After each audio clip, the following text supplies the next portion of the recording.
सफलता के लिए सिर्फ कल्पना ही नहीं, सार्थक कर्म भी जरूरी होता है। सीढ़ियों को देखते रहना ही पर्याप्त नहीं होता, सीढ़ियों पर चढ़ना भी जरूरी होता है। नमस्कार दोस्तों, स्वागत है आप सभी का स्टडी विद ज्ञान प्रकाश में। तारीख है आज की 9 जून और दिन है बुधवार का। आइए शुरू करते हैं आज के दैनिक रोजगार समाचार। तो दोस्तों, यहाँ पर सारी खबर आप अपनी स्क्रीन पर देख रहे होंगे। सबसे पहले आपको ये बता दें कि स्नातक द्वितीय और अंतिम वर्ष और स्नातकोत्तर अंतिम वर्ष की परीक्षा अगस्त मध्य तक करवाई जाएगी। तो प्रदेश के विश्वविद्यालयों और महाविद्यालयों में स्नातक प्रथम और स्नातकोत्तर प्रथम वर्ष के विद्यार्थियों को बिना परीक्षा के अगली कक्षा में प्रोन्नत किया जाए। वहीं स्नातक का जो दूसरा साल है, स्नातक का अंतिम वर्ष और पोस्ट ग्रेजुएशन का जो अंतिम वर्ष है, उसके जो अभ्यर्थी होंगे उनकी परीक्षाएं अगस्त के मध्य तक कराई जाएंगी। उच्च शिक्षण संस्थानों में 13 सितंबर से शैक्षणिक सत्र 2021-22 शुरू किया जाएगा। तो जहां प्रथम वर्ष की परीक्षा नहीं हुई है, वहां बिना परीक्षा के द्वितीय वर्ष में प्रोन्नत किया जाएगा। उन्हें वर्ष 2022 में होने वाली द्वितीय वर्ष की परीक्षा के प्राप्तांक के आधार पर प्रथम वर्ष के अंक दिए जाएंगे। जहां वर्ष 2020 में प्रथम वर्ष की परीक्षा हो चुकी थी, वहां प्रथम वर्ष के अंकों के आधार पर द्वितीय वर्ष के अंक देकर तृतीय वर्ष में प्रोन्नत किया जाएगा। यानी कि पहले साल और दूसरे साल में एक साल की परीक्षा कंपलसरी रहेगी। अगर कोई पहले साल का पेपर दे चुका है तो उसी के एवरेज पर सेकेंड ईयर में उसको अंक मिल जाएगा। और अगर कोई पहले साल में है और उसे इस साल प्रोन्नत कर दिया जाता है तो अगले साल 2022 में जो परीक्षा होगी सेकेंड ईयर की, उसके आधार पर प्रीवियस ईयर का नंबर भी देखा जाएगा। तो वर्ष 2020 में प्रथम वर्ष के विद्यार्थियों को बिना परीक्षा के द्वितीय वर्ष में प्रोन्नत किया गया था, वहाँ द्वितीय वर्ष की परीक्षा कराई जाएगी। तो मतलब ये है कि दोनों में से एक साल की परीक्षा होगी। जो लोग पिछले साल बिना परीक्षा के प्रोन्नत हुए थे तो उनकी परीक्षा इस साल करवाई जाएगी। और जहाँ पर पहले साल की परीक्षा हो चुकी थी तो अब अगर कोई सेकेंड ईयर में है तो उसको डायरेक्टली थर्ड ईयर में प्रोन्नत कर दिया जाएगा। और प्रथम वर्ष के विद्यार्थियों को बिना परीक्षा, स्नातकोत्तर प्रथम वर्ष के विद्यार्थियों को बिना परीक्षा ही अंतिम वर्ष में प्रोन्नत किया जाएगा। 2022 में होने वाली स्नातकोत्तर अंतिम वर्ष की परीक्षा के अंकों के आधार पर पहले वर्ष के अंक भी निर्धारित किए जाएंगे। तो ये योजना अब आप समझ गए होंगे। पूरी खबर को आप वीडियो को पॉज करके पढ़ सकते हैं। आगे बढ़ते हैं, अगली खबर पर चलते हैं। यूपी बोर्ड हाई स्कूल और इंटरमीडिएट 2021 के परीक्षार्थियों को प्रोन्नत कर रहा है। शासन के निर्देश पर बोर्ड प्रोन्नत करने का फार्मूला तैयार कर रहा है। इसमें हर किसी का सुझाव ईमेल पर मांगा गया है। अगर आप चाहें तो आप भी ईमेल पर अपने सुझाव भेज सकते हैं। यानी कि शिक्षक, परीक्षार्थी, अभिभावक और आम जन के जहन में रिजल्ट को लेकर अगर कोई विचार है तो उसे भेज सकते हैं। 10 जून को 2 बजे तक आप सुझावों को भेज सकते हैं। माध्यमिक शिक्षा परिषद यूपी बोर्ड की हाई स्कूल और इंटरमीडिएट 2021 को मुख्यमंत्री निरस्त कर चुके हैं। निर्देश है कि सभी 56 लाख से अधिक परीक्षार्थियों को अगली कक्षा में प्रमोट किया जाएगा। शासन ने माध्यमिक शिक्षा की अपर मुख्य सचिव आराधना शुक्ला की अध्यक्षता में प्रमोट करने का फार्मूला तैयार करने के लिए कमेटी बनाई है। पिछले दिनों वीडियो कॉन्फ्रेंसिंग करके शिक्षाविदों, कॉलेजों के चुनिंदा प्रधानाचार्यों और जिला विद्यालय निरीक्षकों आज से सुझाव लिए गए थे। अब बोर्ड सचिव दिव्यज्ञान शुक्ल ने निर्देश दिया है कि बोर्ड की ईमेल पर सभी लोग सुझाव भेज सकते हैं और इसके लिए अखबारों में ये कटिंग आज पब्लिश हुई है, ये विज्ञप्ति दी गई है। तो जो ईमेल आईडी है वो क्या है, यूपी बोर्ड एग्जामिनेशन 2021@gmail.com। तो इस पर जाकर अगर आपके पास कोई सुझाव है तो आप अपने सुझाव को भेज सकते हैं 10 जून तक अपराह्न 2 बजे तक। ठीक है, आगे बढ़ते हैं।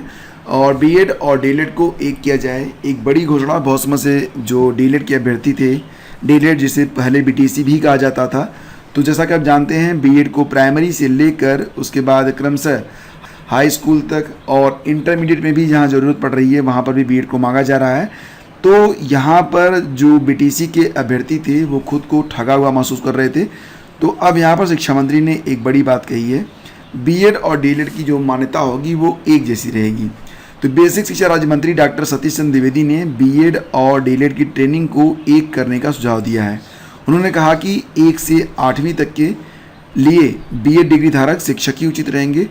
उच्च शिक्षा में सेवारत शिक्षकों के लिए ओरिएंटेशन और रिफ्रेशनल कोर्स की तरह बेसिक और माध्यमिक शिक्षकों के लिए भी कोर्स चलाने का सुझाव दिया गया। वह केंद्रीय मानव संसाधन विकास मंत्री डॉक्टर रमेश पोखरियाल निशंक की अध्यक्षता में बृहस्पतिवार को ही एनसीईआरटी की 57वीं जनरल काउंसिलिंग में बोल रहे थे। द्विवेदी ने प्रदेश में बेसिक शिक्षा विभाग में किए जा रहे सुधार और नवाचारों की जानकारी देते हुए उपलब्धियां बताई।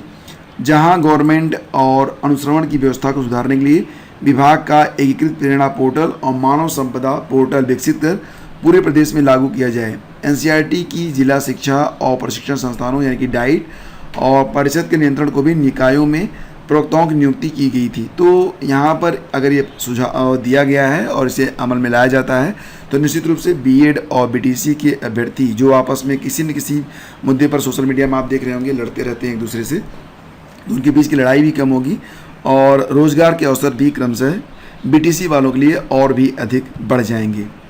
और फिलहाल फ्रेंड्स 38 दिन के बाद उत्तर प्रदेश में बड़ी राहत मिली है। सभी 75 के 75 जिलों से कोरोना कर्फ्यू को हटा लिया गया है, लेकिन रात का कर्फ्यू और वीकेंड का कर्फ्यू रहेगा। तो पूरे 38 दिन बाद दिन की कोरोना कर्फ्यू से मंगलवार को मुक्त कर दिया गया पूरे उत्तर प्रदेश को। अब सुबह 7 बजे से शाम 7 बजे तक निर्धारित शर्तों के साथ बुधवार से सभी गतिविधियाँ शुरू हो जाएंगी। हालांकि रात्रिकालीन कर्फ्यू शनिवार और रविवार को साप्ताहिक बंदी पहले की तरह रहेगी। और अब फिलहाल प्रदेशवासियों की जिम्मेदारी बढ़ गई है। आप लोगों से यही कहना चाहूँगा कि बहुत अधिक स्वतंत्र मत होइएगा, बिना जो है मास्क के बाहर अभी भी मत निकलिएगा। मैं आपसे अनुरोध करता हूँ, आग्रह करता हूँ, प्रार्थना करता हूँ। और धार्मिक स्थलों पर एक समय में अधिकतम 5 लोग ही प्रवेश कर पाएंगे। विवाह और समारोहों में अधिकतम 25 लोग और अंतिम संस्कार में अधिकतम 20 लोगों को उपस्थित रहने की छूट मिलेगी। मुख्य सचिव राजेंद्र कुमार तिवारी ने सभी अपर मुख्य सचिवों, प्रमुख सचिवों, डीएम, विभागाध्यक्ष और कार्यालय अध्यक्षों को निर्देश दिया है कि सरकारी कार्यालयों में अब 50% कार्मिकों की उपस्थिति ही जरूरी होगी। एक समय में 33% कार्मिकों की उपस्थिति की शर्त समाप्त कर दी गई है। मतलब 1/3 की जगह अब आधे जो कर्मचारी हैं वो सरकारी कार्यालयों में काम करेंगे। और फिलहाल फ्रेंड्स यहाँ पर उप मुख्यमंत्री डॉक्टर दिनेश शर्मा ने बताया है कि विश्वविद्यालय किसी पाठ्यक्रम विशेष की ऑनलाइन वार्षिक परीक्षा भी करा सकते हैं। इसके लिए उन्हें सक्षम अधिकारी से अनुमति लेनी होगी। उन्होंने मंगलवार को उच्च शिक्षण संस्थानों की परीक्षा की गाइडलाइन जारी करते हुए बताया कि सभी विश्वविद्यालयों को अगस्त के मध्य तक वार्षिक परीक्षाएं करानी होंगी। परीक्षा की तिथि और कार्यक्रम का निर्धारण विश्वविद्यालय अपने स्तर से कर सकेंगे। परीक्षा प्रणाली का सरलीकरण विश्वविद्यालय स्तर से किया जाएगा। उन्होंने विश्वविद्यालयों को एक ही विषय के सभी प्रश्न पत्रों को शामिल करते हुए एक ही प्रश्न पत्र बनाने पर विचार करने को कहा है। ऐसा इसलिए किया जा रहा है ताकि बहुत कम समय में परीक्षा पूरी हो सके। स्नातक और स्नातकोत्तर अंतिम सेमेस्टर की परीक्षा ही कराई जाएगी। और जैसा कि आपने देखा कि जो लोग पिछले साल, मान लेते हैं कि कुछ लोग ऐसे हैं जो पिछले साल स्नातक प्रथम वर्ष की परीक्षा बिना परीक्षा दिए पास हो गए थे, तो उनकी जो है 2022 में सेकेंड ईयर की परीक्षा होगी, ठीक है। और सेकेंड ईयर की परीक्षा होने के बाद उसी के आधार पर पहले साल का जो अंक होगा वो निर्धारित किया जाएगा।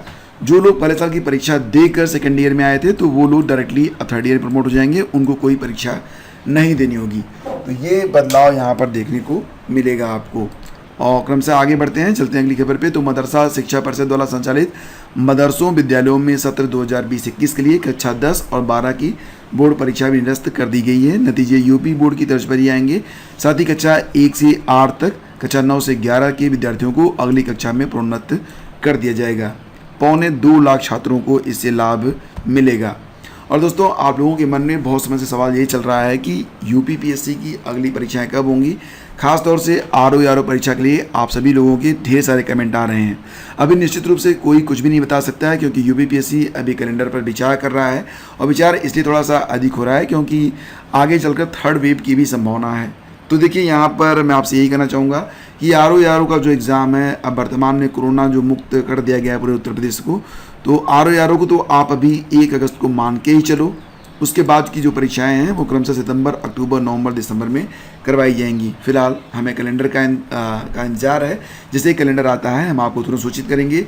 जूनियर शिक्षक भर्ती की परीक्षा अक्टूबर, नवंबर में हो सकती है और उसी समय यूपी टीजीटी और पीजीटी की परीक्षाएं भी करवाई जा सकती हैं। तो आपके पास अब आप समझ सकते हैं कि कुल मिला के 2-3 महीने का समय है, जिसका प्रॉपर अगर आप इस्तेमाल करें तो कोई भी परीक्षा आप आसानी से क्रैक कर सकते हैं, बशर्ते कि आपका लक्ष्य केंद्रित रहे और अपने समय का आप सही तरीके से उपयोग करें। तो आज की वीडियो में बस इतना ही। करंट अफेयर का वीडियो आप लोग देख लिया कीजिए। मैं आप लोगों को सूचित करता हूं कि ये वीडियो आपके लिए बहुत ही इंपॉर्टेंट है, बहुत ही ज़रूरी है। अगर आप गंभीरता से किसी परीक्षा की तैयारी में लगे हैं तो करंट अफेयर का वीडियो आपकी तैयारी में 4 चांद लगा देगा। शीघ्र मिलते हैं आपसे एक नए वीडियो में। तब तक के लिए स्वस्थ रहिए, खुश रहिए, मुस्कुराते रहिए, कोरोना से बचाव करिए और अपने परिवार वालों की भी रक्षा करिए और पढ़ते रहिए। नमस्कार, जय हिंद।